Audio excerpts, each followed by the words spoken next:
مساء الخير، عاملين ايه؟ يا رب تكونوا بخير وفي احسن حال. اخباركم ايه؟ وحشتوني جدا.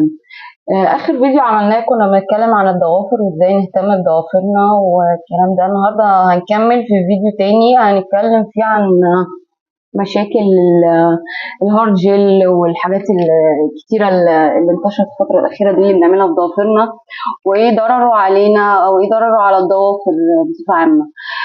اولا الهارد جel ده احنا بداية كده لما بنروح نعمله، هي اللي بتعمله بتبرد طبقة من الضافر. آه، طبعا الضافر بيرق جدا وبيتشقق، فانت طبيعي بعد ما بتعمليه ضافر ما بيرجعش زي ما كان، يعني بياخد شهور عشان يرجع طبيعي تاني. النقطة التانية بيقعد فترة طويلة عشان يرجع.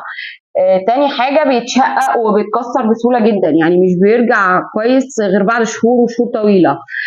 ثانيا بعد كده، بعد ما بتحط الجل والكلام ده في جهاز احنا بنحط ايدينا تحتيه جواه عشان الجل يثبت وينشف ويبقى قوي. الجهاز ده بتصدر منه أشعة فوق البنفسجية. الأشعة دي الترددات اللي بتوجهها على الجلد وعلى الإيد، احنا في كل كف الإيد بيبقى جوه. الترددات اللي بتوجهها دي مع الوقت والاستمرار وإن احنا يتعاد كذا مرة بتؤثر على الحمض النووي للجلد، فممكن لا قدر الله لا قدر الله تسبب كانسر في الجلد. فاحنا نبعد عن الحاجات دي، يعني الموضوع كله مش مستاهل ان احنا نتسبب في الضرر ده لينا او لنفسنا يعني. اخر حاجه اسمه ايه ده، اللي بتسبب التهاب في الجلد اللي حوالين الضوافر ده. من الادوات اللي بتستخدمها والماده اللي بتتحط ممكن تعمل التهاب، والالتهابات اللي بتحصل في الضوافر وفي الجلد اللي حوالين الضوافر ده لو حد مر بيها قبل كده عارف ان هي مش بتتعالج بسهوله ابدا يعني. فاحنا كمان في غنى عن كل المشاكل دي. والحاجه الثالثه ان هي بتنقض الوضوء، بتمنع الوضوء تماما يعني. ما ينفعش انت هتحطها تبقى قاعد بيها شهر او 40 يوم، ازاي هتبقى قاعد كده من غير طهاره او من غير وضوء، من غير صلاه، من غير ما حد يركعها؟ فالموضوع ما ينفعش. عشان اكتر نقطه كمان سيئه في الموضوع ده اللي هي مش هتمنعك انك تتوضا، هتمنعك من الصلاه. فالموضوع ما يستاهلش خالص ان حد يقعد 40 يوم او يقعد شهر من غير ما يركعها، يعني الموضوع ما يستاهلش كده ابدا، ناهينا عن الضرر اللي بتتسبب فيه يعني. وليه بدائل تانية كتير وليه حاجات تعوضه يعني.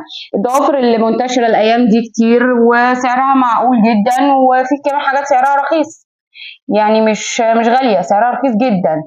فممكن نستبدله بحاجات كتير، وممكن المانيكير العادي ونشيله ونحطه نشيله بالاسيتون. فالموضوع بسيط ومش محتاج كل ان احنا نتسبب الاضرار دي.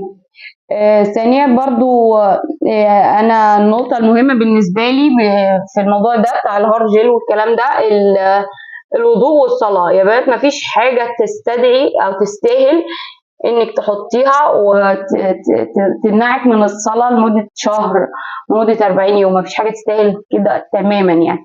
بس وفي كمان الضوافر دي انا جبتها لكم معايا، دي فيها 100 واحد.